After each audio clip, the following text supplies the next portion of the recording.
This is Democracy Now!, democracynow.org, The War and Peace Report. I'm Amy Goodman with Juan Gonzalez as we continue with part 2 of our conversation with the co-founder of The Intercept, Jeremy Scahill, formerly with Democracy Now!, and Matthew Cole, who is the national security reporter for The Intercept, formerly with the NBC Investigations Unit. Juan? Well, in Yemen, as many as 50 people have been killed in a U.S. airstrike, making it the deadliest single attack by the United States in that country in the last 5 years. The Pentagon says the strike hit an al-Qaeda training camp in Yemen's southeast on Tuesday. Local medics say the attack struck the camp as people were queued up for the dinner line. Tuesday's attack was at least the 6th U.S. airstrike in Yemen this year. Earlier this month, U.S. airstrikes in Somalia killed more than 150 people the Pentagon identified as militants at an al-Shabaab training camp, one of the deadliest U.S. attacks to date in the so-called war on terror.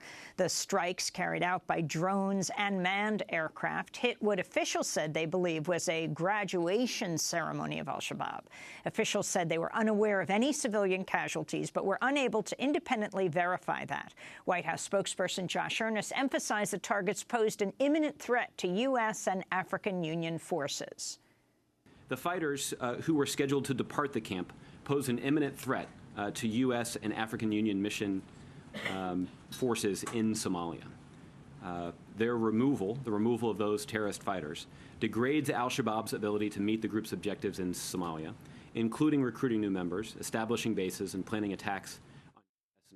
The Obama administration later announced it would, for the first time, release tallies of the number of people it believes have been killed in drone strikes in countries that lie outside of conventional war zones.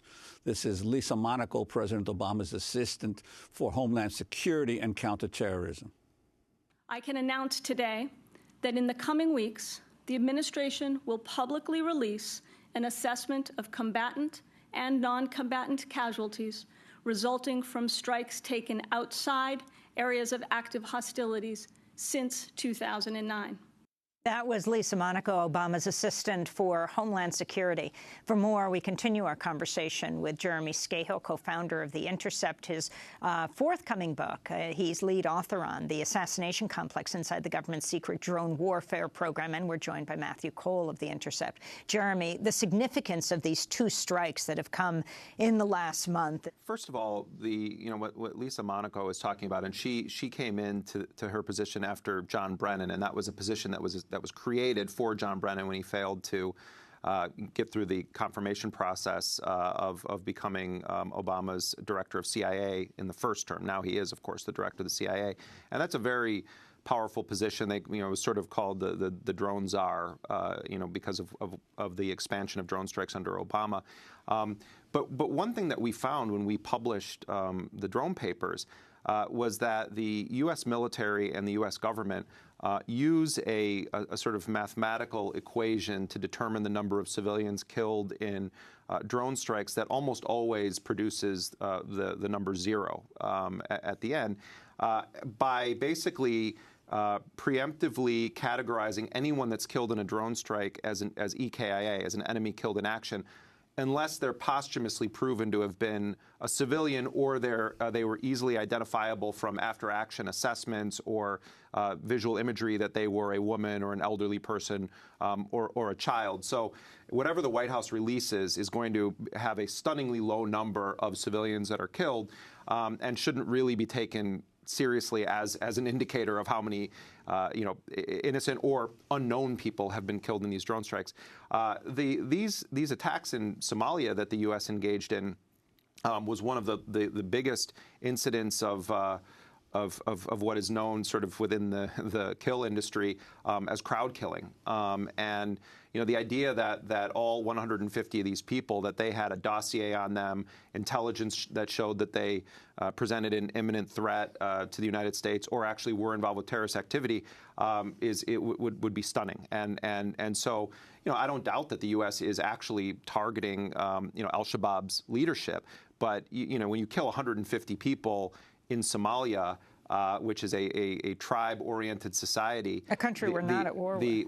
Well, not officially at war with, although the U.S. has been engaged in covert operations in Somalia since the early 1990s. But Jeremy, it seems to me that what's happened, at least with these last two attacks, is that there seems to be even an escalation, because before it was a targeted killing of an individual, that maybe other people around that individual were killed as well. But now you're looking at attacks on groups of people, which obviously they don't have the names of, and they couldn't have determined individually that they should be killed. So this is sort of an escalation of these kind of airstrikes. You know, and this is just speculation on my part, but I think it's fairly well-informed speculation. I think part of what we're seeing is that, you know, Obama, the individual, knows that a big part of his legacy is, on a foreign policy level, is going to center around, you know, drones. And when Obama is criticized from the right, he will point to the fact that Osama bin Laden is dead. He'll point to the decimation of a variety of terrorist leaders in Afghanistan, in Pakistan, in Somalia. And it seems like they're trying once again to run the table, as they said they wanted to do after bin Laden was killed, where they started escalating their strikes in Yemen again. And I think that they want to be able to say that they've destroyed al-Shabaab and have that sort of, stick. But also you have people within the Joint Special Operations Command and the broader Special Operations community that really are advocating for these strikes and want to be taking the fight, to the enemy, as they put it. Yemen is a little bit of a different beast. The Saudi government is very deft at manipulating the United States, and the U.S. has largely outsourced its counterterrorism policy in Yemen to the Saudis for many, many years. The Saudis now are in their own proxy war against Iran, and I mean, Saudi Arabia has basically, destroyed one of the oldest civilizations on the planet. I mean, in Sana'a, and I spent a good bit of time in Yemen. I mean, there's so many World Heritage sites that the Saudis have just blown up, and the city of Sana'a is this gorgeous, amazing, beautiful, historic place. And the Saudis have just mercilessly destroyed the entire infrastructure of Yemen, all in the name of fighting against Iranian-backed terrorism. The Houthis, who are a Shiite minority in Yemen, never really got solid support from the Iranian regime. In fact, if you go back and you look at the WikiLeaks cables from the Bush era, Fran Townsend, who now is on CNN all the time as a commentator and was a senior Homeland Security official under the Bush administration, but was one of the key negotiators with the government of Ali Abdullah Saleh in Yemen, the WikiLeaks cables show that Fran Townsend understood the reality, which was that the Iranians had very little influence over the Houthis, and she recommended to the administration, and Bush agreed with her, that the U.S. was not going to buy the idea that the Houthis were an Iranian front, and because the dictator of Yemen was trying to convince the U.S. to allow him to use counterterrorism funding and assets that were meant to fight al-Qaeda to fight against the Houthis. What has now happened is it's sort of and this happens a lot in the post-9/11 world, is that a self-fulfilling prophecy has sort of unfolded, where now the Iranians are actually stepping into Yemen the way that they stepped into Iraq when Saddam was overthrown. And so you do actually have a pretty hot conflict going on between the Saudis and the Iranians. And so the U.S. says that it is striking at al-Qaeda in Yemen. I'm not so sure that that's who they're hitting there. I would imagine that the intel that they're getting is not necessarily based on signals intelligence and more based on target lists being developed by Saudi agents. So, and there have been numerous cases where the U.S. has been used by Yemeni or Saudi political figures or intel agents to wipe out their political opponents. And so, I don't think we know who they're actually killing. And I would imagine that there are a lot of people within the U.S. intelligence community that don't even know, who it is they're actually killing. The most recent strike in Yemen happened right after the Brussels attacks. Yeah. Well, I mean, I think, if you look at what happened with the Charlie Hebdo and the Paris attacks, and then the second round of the Paris attacks. I think that world governments in Europe and the United States felt that they needed to show strength, and so you saw the same thing happen in the aftermath of those attacks, where they go in, and it's not necessarily that you're killing the particular snake that bit anyone. Any snake will do at that moment, and I think that that's part of what we're seeing. Look, Obama is getting attacked for dancing the tango, in Argentina, and Morning Joe did this whole thing about how shameful it is that Obama was dancing in Argentina after the Brussels thing, and then you could look at George Bush reading the My Pet Goat after he already knew that the World Trade Center had been hit. But a lot of this, I think, is image control. There's a huge list of people that could be targeted at any given moment. I mean, the kill lists are very long, and I think that sometimes they choose to do it at what they feel is an opportune moment. And Matt, I'd like to ask you about, we were discussing in the earlier segment one of the foreign policy advisors of Donald Trump, but you were mentioning that there's a pretty interesting foreign policy advisor for Ted Cruz who hasn't gotten much attention. Yeah, I came to my attention that Cruz has an advisor named Frank Gaffney, who is a far right-wing neocon, but even more so is a neo-crusader, to steal Jeremy's line. Gaffney is the person responsible, when he was running a think tank, his own think tank, for pushing the storyline and the claims and allegations that Representative Michelle Bachmann of Minnesota, who rode the Tea Party wave into Congress and then rode it out, pushed, which was that there was a Muslim Brotherhood penetration of the U.S. government under the Obama administration, and that Huma Abedin, who is Secretary Clinton's closest aide, and say what you will, and the wife of Anthony Weiner, and say what you will about like her adopted daughter. Yeah, and say what you will about her, what you think. She certainly is not a Muslim Brotherhood plant, and it was the type of Islamic fear-mongering that is pervasive on the right, and sort of startling to be an advisor for a major political candidate for president is, I think, Gaffney deserves a lot of attention. And I think recently, in the reaction to the Brussels attack this week, Senator Cruz made a statement that the Muslim neighborhoods in the United States needed essentially to be surveilled and patrolled to prevent such things. And I think what you will find is that his views on those things tack very closely and drift towards Frank Gaffney territory. And Gaffney, I think, deserves, and Cruz subsequently, deserve a lot of scrutiny for his previous proposals, ideas, claims, which mostly are incendiary and false. Well, the other thing, I mean, to go on, Matthew mentioned, previously this figure, General Jerry Boykin, and if you recall, he sort of came to public prominence. I mean, he was a well-known guy in the covert ops world, and Black Hawk Down, all of that. He had long history. But because William Arkin obtained a recording of a speech that Boykin had given, where he was saying that that he knew that they were going to win in Somalia because our God was stronger than their God, and it was a real crusader type speech. And Boykin is sort of the most well-known example of religious fanaticism within certain elements of the U.S. military, but it's pretty widespread in certain circles. There are a lot of people within the special operations community and elsewhere that subscribe to that general worldview that we're seeing articulated by the selection of foreign policy advisors for both Cruz and Trump. And so, in a lot of ways, something that has been, Matthew and I have both worked on these stories for a long time involving religiosity within that community, but something that's sort of been quietly known is now being overtly and very publicly expressed by Cruz and Trump, and people like Gaffney and Joseph Schmitz.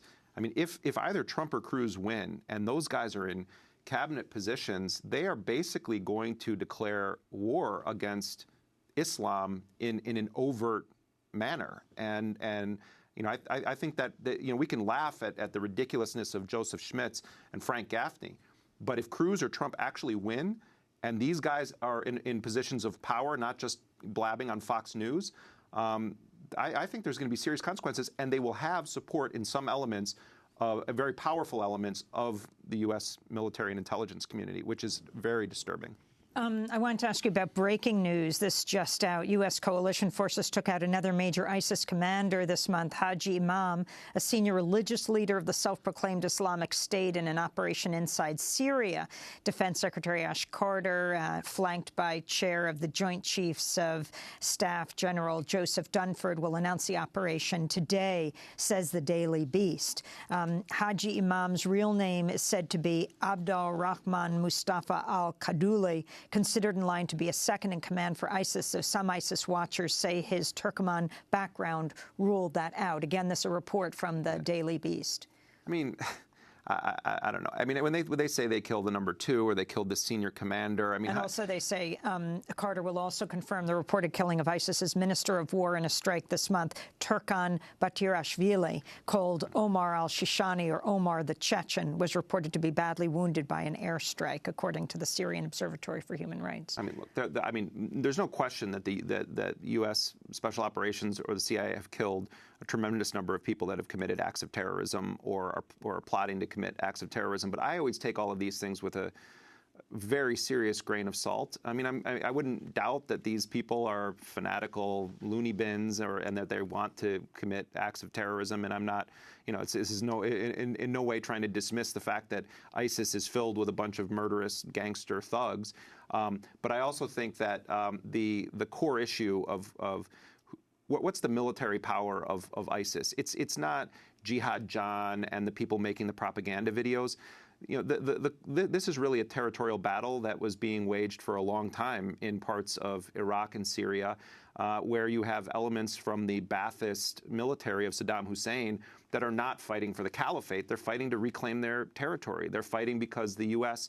gave tremendous military and intelligence support to Shiite factions within Iraq. So when they say, oh, well, we've killed so-and-so, the Chechen, or we've killed the number 2 in ISIS, I don't doubt that those people are, bad people. But if you want to really look at how this happened and figure out how to address it, it's going to require looking at the role of U.S. foreign policy and going all the way back to the 1980s with the remnant of Saddam's military figures. The point I'm making is that the U.S. can kill all of these guys, and others will pop back up. The only way that there's ever going to be any sort of a resolution to this or defeat what is now known as ISIS is if these tribal factions decide that the ideological loonies from ISIS need to leave. And we're only making ISIS this faction more powerful by targeting them in this manner. I've always found it troubling that the U.S. government consistently acknowledges that in counterterrorism, the war on terror, the struggle against ISIS or al-Qaeda, that they can't kill their way to victory. You hear that constantly. We know that we can't kill our way to victory, and we can kill, they call it mowing the grass, right? They can mow it down, but it continues to grow. And yet, every time they mow the grass, they are very, very proud of themselves, and they push it out. And so I think it's important to remember that when they make these announcements, without getting into the bearing of whether this person was a bad guy or whether he was a true leader of ISIS, and I have no reason to doubt that he was, but it's important to remember that, as Jeremy says, that the larger issue the government is having, this U.S. government is having a really difficult time articulating how they've come up with any kind of solution to the larger problem and phenomenon, and I think they've failed thus far. And of course, this is not a new problem. Back in the days of the Vietnam War, General Westmoreland was famous for announcing the kill counts of Viet Cong. And it was always largely civilians that were being killed, but as you said earlier, they were all Viet Cong. And no matter how high the body count got, the strength of the Vietnamese resistance kept growing. Well, the framing of all of this, I mean, it was utterly brilliant, this concept that Rumsfeld and Cheney and others came up with, this idea that what we're doing is fighting a war on terrorism, because there can be no victory, and there really is no sort of empire-ending defeat. And so, the groups like ISIS, when they put out their propaganda, and then you have Donald Trump constantly saying, they're chopping off, these are people that are chopping off people's heads, and of course they are. They've decapitated journalists and aid workers, and they're horrifying, monstrous individuals. However, at the core of this is not really about a clash of civilizations. At the core of this is not really a battle between the West and Islam. What's really happening in Syria and Iraq and elsewhere is not about a caliphate. This is the same exact war that these tribes have been fighting for a very long time, and the branding of it as a war on terrorism is a very convenient way to just continuously justify it. So, I mean, I have to think that there are very smart people within the Obama administration that actually understand that history, that are probably a bit horrified at the way that this is unfolded, and how strongly Obama bought into the idea that mowing the lawn is actually the least bad thing to do, when in reality it's going to come back to bite us, and there's going to be blowback from this. We want to thank you both for being with us, Jeremy Scahill and Matthew Cole, both of The Intercept, and we'll link to your articles at democracynow.org. This is Democracy Now!, democracynow.org, The War and Peace Report. I'm Amy Goodman with Juan Gonzalez.